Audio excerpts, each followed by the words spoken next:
जी, अस्सलाम वालेकुम students. Biochemistry lipids chapter में हम पढ़ रहे हैं। तो इसमें हमने इसका इंट्रोडक्शन, ये सारी चीज़ें, सॉल्युबिलिटी, ठीक है, एप्लीकेशंस, ये सारे पॉइंट्स हमने लास्ट टाइम जो है वो लास्ट लेक्चर में डिस्कस कर लिए थे। इसके अलावा क्लासिफिकेशन ऑफ लिपिड्स, ठीक है जी। और जी फिर लास्ट पे हमने इसके स्ट्रक्चर्स को डिस्कस किया था।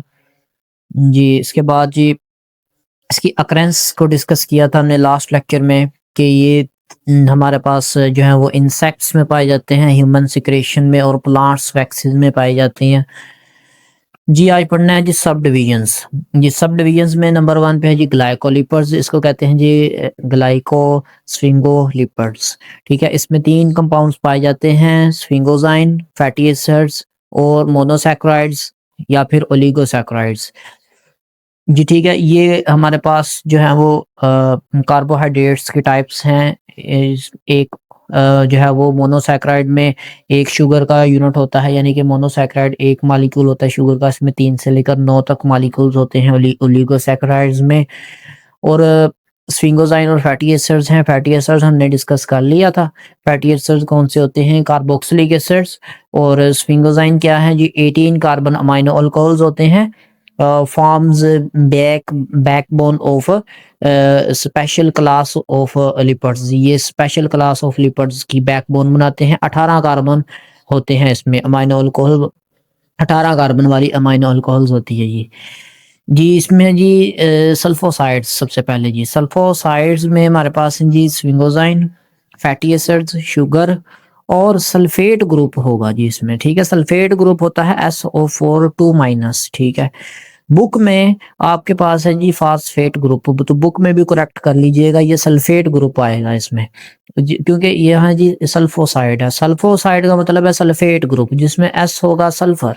ठीक है, SO4 2- सल्फेट ग्रुप जी। ठीक है, इसमें स्फिंगोजाइन यानी कि 18 कार्बन वाली अमाइनो अल्कोहल है, फैटी एसिड है, शुगर है और सल्फेट ग्रुप है जी। ठीक है, नेक्स्ट है जी फास्फोलिपिड। अब नाम से ही ज़ाहिर है इसमें कौन सा ग्रुप होगा, इसमें फास्फेट ग्रुप होगा। फास्फेट ग्रुप यानी कि PO4 3-। ठीक है जी।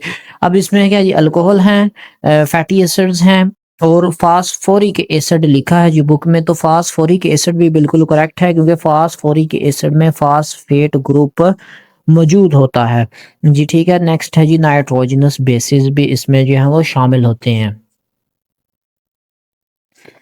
जी। स्टूडेंट्स नेक्स्ट है जी लाइपोप्रोटीन जी। ठीक है जी, लाइपोप्रोटीन नाम से ही ज़ाहिर है इसमें 2 चीज़ें होंगी, लिपिड्स होंगे और प्रोटीन्स होंगी। ठीक है जी, इसमें जी लिपिड्स प्लस प्रोटीन्स, ये इन 2 चीज़ों का कॉम्प्लेक्स होता है जी लाइपोप्रोटीन्स। ये 4 जो है वो सब डिविजन्स थी प्रोटीन्स की, तो ये मुकम्मल हो चुकी है जी। ठीक है जी। अच्छा जी, नंबर 2 पे है जी नंबर 3 पे ड्राइव्ड प्रोटीन्स। ठीक है ना, ड्राइव्ड प्रोटीन्स आ जाएंगी। ठीक है जी, तो इसमें क्या जी, दीज इंक्लूड्स, इसमें कौन-कौन सी चीज़ें शामिल हैं? Fatty acids. फैटी एसिड्स में कौन सी चीज़ें? लॉन्ग चेन कार्बोक्सिलिक एसिड्स होंगे इसमें फैटी एसिड में, जिसमें RC-OH, ये कार्बोक्सिलिक एसिड का फंक्शनल ग्रुप लिखा हुआ है। ठीक है जी, ग्लिसरॉल यानी कि ग्लिसरीन शामिल होगी। तो ये ग्लिसरीन का जो फार्मूला लिखा है इसमें, ये 3 कार्बन वाली अल्कोहल्स होती है जो ग्लिसरीन होती है। ठीक है ना, ट्राई हाइड्रोक्सी कहते हैं, यानी कि 3 OH ग्रुप्स होते हैं और 3 कार्बन्स वाली ये अल्कोहल जो है ये होती है ग्लिसरीन जी। नेक्स्ट है जी स्टीरॉइड्स। स्टीरॉइड्स की द क्लास ऑफ लिपिड्स, तो लिपिड्स की क्लास है 4 रिंग कार्बन स्ट्रक्चर है। इसका जो कार्बन का जो स्ट्रक्चर होता है ये 4 रिंग्स 4 रिंग्स जो है वो वाला होता है जी। ठीक है ना, स्टीरोल्स, स्टीरोल्स सब ग्रुप ऑफ स्टीरॉइड्स। स्टीरॉइड्स के मजीद जो है वो सब ग्रुप बना ले तो ये स्टीरोल्स में आ जाएगा। ठीक है, कंटेन्स OH ग्रुप, इसमें हाइड्रोक्सिल ग्रुप होता है, अल्कोहलिक ग्रुप OH ग्रुप होता है। तो नेक्स्ट है ये फैटी एल्डिहाइड। एल्डिहाइड्स किसे कहते हैं? एलिफैटिक एल्डिहाइड्स, जिसमें ये कार्बोनाइल ग्रुप हो, कार्बोनाइल ग्रुप के एक तरफ R ग्रुप हो, दूसरी तरफ H ग्रुप हो, ये एल्डिहाइड्स होंगे। तो अगर दोनों तरफ H हो तो फिर भी एल्डिहाइड होगा। ठीक है, ये है जी एसिटाल्डिहाइड। अगर दोनों तरफ H होंगे तो कौन से होंगे? फॉर्मल्डिहाइड होंगे। अच्छा जी, लिपिड्स सॉल्युबल विटामिन्स, यानी कि ऐसे विटामिन्स जो लिपिड्स में हल होंगे वो चीज़ होंगी। Vitamins dissolves in fats and oils, vitamins fats और ऑयल दोनों में हल हो जाते हैं। कीटोन्स होंगी, ठीक है जी। कीटोन्स क्या है जी? कीटोन्स कार्बोनिल ग्रुप के दोनों तरफ R ग्रुप हो तो वो क्या कहलाता है? कीटोन्स कहलाते हैं जी। जी स्टूडेंट्स, नेक्स्ट है जी फैटी एसिड्स। फैटी एसिड्स में है जी हाइड्रोलाइसिस। हाइड्रोलाइसिस किसे कहते हैं जी? Break down in addition of water. जब हम किसी चीज़ में पानी ऐड करते हैं तो वो चीज़ टूट जाती है, इसको हाइड्रोलाइसिस कहते हैं, ठीक है ना। हाइड्रोलाइसिस ऑफ फैट्स, जब हम फैट्स की हाइड्रोलाइसिस करते हैं is called the fatty acids. तो फैटी एसिड्स जो हैं वो वजूद में आते हैं, उन्हें फैटी एसिड्स कहते हैं। They are aliphatic mono carboxylic acids. इसमें ये एलिफैटिक होते हैं। एलिफैटिक का मतलब है जी ओपन चेन्ड। चीज़ें ओपन चेन होगी यानी कि पहला और आखिरी कार्बन जो है वो आपस में जुड़ा हुआ नहीं होगा जी, ठीक है जी। एलिफैटिक में हमारे पास फॉर एग्जांपल ये हमारे पास कार्बन की चेन जो है वो चल रही है जी, ठीक है जी। कार्बन, एक कार्बन, दो कार्बन, तीन।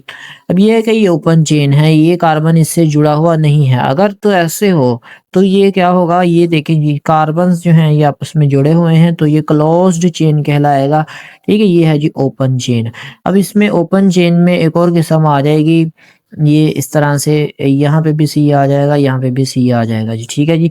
ये भी ओपन चेन है लेकिन ये ब्रांच्ड में है, लेकिन ये होगा एलिफैटिक में ही। एलिफैटिक में हमारे पास जो है वो ओपन चेन होंगे। ओपन चेन दोनों किस्म की होती हैं, एक स्ट्रेट चेन, दूसरी ब्रांच चेन। ये दोनों आएंगे किसमें?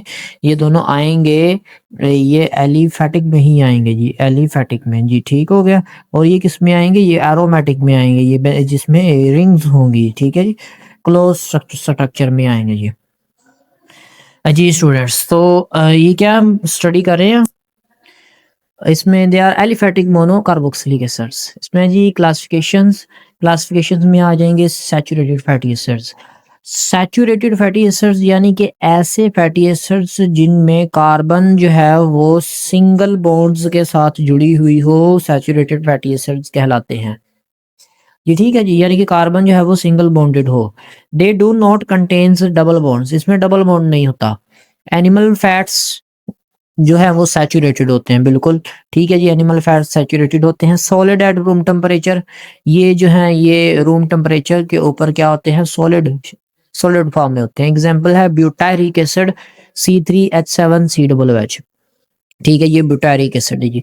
अच्छा जी, दूसरे नंबर पे आ जाएंगे जी अनसैचुरेटेड फैटी एसिड्स, ठीक है ना। अनसैचुरेटेड फैटी एसिड्स में कंटेन्स वन और मोर डबल बॉन्ड्स। अनसैचुरेशन किसमें होगी? जिसमें एक या एक से ज्यादा डबल बॉन्ड्स होंगे, वो अनसैचुरेटेड कहलाएंगे। इसमें क्या है जी? प्लांट्स फैट, पौधों की जो चर्बी होती है, ठीक है। ऑयल्स भी इसको कहते हैं जी, ठीक है। ये क्या उनसे होते हैं? अनसैचुरेशन होती है। लिक्विड एट रूम टेम्परेचर, आपने देखा होगा ये जो ऑयल्स होते हैं ये रूम टेम्परेचर के ऊपर जो है वो लिक्विड शक्ल में होते हैं जी, ठीक है, लिक्विड फॉर्म में।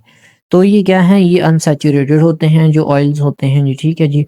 और ये फैट्स भी जो है वो अनसैचुरेशंस होती हैं जो हम पौधों से हासिल करते हैं जी, फ्रॉम प्लांट्स, ठीक है जी। इनमें डबल बॉन्ड मौजूद होता है, वन और मोर डबल बॉन्ड से। अनसैचुरेटेड में एक या एक से ज्यादा डबल बॉन्ड्स जो हैं वो शामिल होंगे। टाइप्स हैं इसमें मोनो अनसैचुरेटेड और पॉली अनसैचुरेटेड फैटी एसिड्स में। एग्जांपल्स इसमें है जी ओलिक एसिड और जो है ये है जी आर्किडोनिक एसिड, ठीक है ना। ओलिक एसिड का फार्मूला है जी C18H33COOH।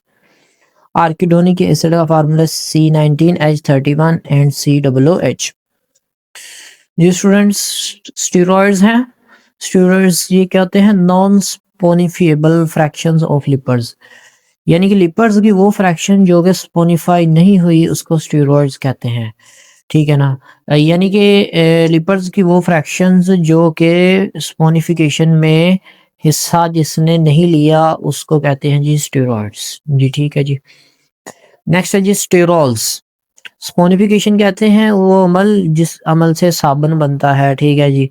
जब जो है वो ऑयल्स जो है वो अल्कली के साथ रिएक्ट करते हैं, सोडियम हाइड्रोक्साइड या फिर जो है वो पोटेशियम हाइड्रोक्साइड के साथ, तो वो पोर्शन लिपिड्स का जो कि रिएक्शन में पार्टिसिपेट नहीं करता वो नॉन स्पोनिफिएबल फ्रैक्शन कहलाता है और वो स्टीरॉइड्स होंगे, sterols. Sterols contain OH no carbonyl and carboxyl group, इसमें ना तो ये कार्बोनाइल ग्रुप होगा ना तो कार्बोजाइल ग्रुप होगा, COOH, ठीक है। एंड इन OL, इसके स्टीरोल्स जितने भी होंगे इसके आखिर पे OL आता है, जैसे एग्जांपल है जी कोलेस्ट्रॉल, ठीक है ना, etcetera. Sterols, cholesterols most abundant animal sterol, ये सबसे ज्यादा पाए जाने वाला एनिमल स्टीरोल्स है। Normal plasma ranges 150 to 220 milligrams per decilitre, ठीक है ना। ये एमसीक्यूज भी है, अगर नॉर्मल प्लाज्मा रेंज में इतना जो है वो कोलेस्ट्रॉल का लेवल होता है 150 से 220 milligrams per decilitre, milligrams per decilitre होता है। ये फंक्शंस ऑफ लिपर्स, लिपर्स के फंक्शंस होते हैं, एनर्जी का जरिया होता है, डाइटरी लिपर्स होते हैं जी। दीज आर द करियर्स और fat soluble vitamins, fat soluble vitamins के करियर्स होते हैं, यानी कि फैट लिपर्स इन फूड, ठीक है ना, यानी कि इसमें जो खुराक में जो लिपर्स पाई जाती है ये फैट सोल्यूबल विटामिन्स होंगे। तो डाइटरी फाइबर्स में हमारे पास ये चार्ट बनाया गया है जी, ठीक है। डिक्रीजेस गैस्ट्रिक मोटिलिटी, ये गैस्ट्रिक मोटिलिटी को कम करते हैं, यानी कि contraction and movement of stomach muscles, ये जो है वो मोटिलिटी कहते हैं, जो है वो स्टमक की दीवारों का जो है वो सिकुड़ना और जो है वो फिर फैलना जी। Contraction and the movement of stomach muscles, ठीक है ना, ये मोटिलिटी कहलाता है, गैस्ट्रिक मोटिलिटी, ठीक है ना। Decrease is the gastric motility, इसको कम कर देते हैं डाइटरी लिपर्स जो हैं, ठीक है जी। और हैं जी हाई स्टैचुटरी वैल्यू, ठीक है ना, स्टैचुटरी वैल्यू जो है वो ज्यादा होती है। स्टैचुटरी वैल्यू किसे कहते हैं? Ability of a food to make you feel full and satisfied, के खुराक की वो सलाहियत के वो आपको फुल रखें, ठीक है जी, यानी कि आपके पेट को भरा हुआ रखें, वो क्या क्या स्टैट्यूटरी वैल्यू होती है। Statutory the ability of a food to make you feel full and satisfied, यानी कि पेट आपका भरा हुआ हो और आपको एनर्जी मुहैया होती रहे, तो ये होते हैं जी हाई सैचुरेटरी वैल्यू होती है, ये डाइटरी लिपिड्स की होती है जी। जी ठीक है स्टूडेंट्स, तो आज के लिए इतना ही। नेक्स्ट टॉपिक में हम इंशाल्लाह इससे नेक्स्ट मूव ऑन स्टडीज करेंगे, तो जो क्वेश्चन है तो आप पूछ सकते हैं जी। Thank you.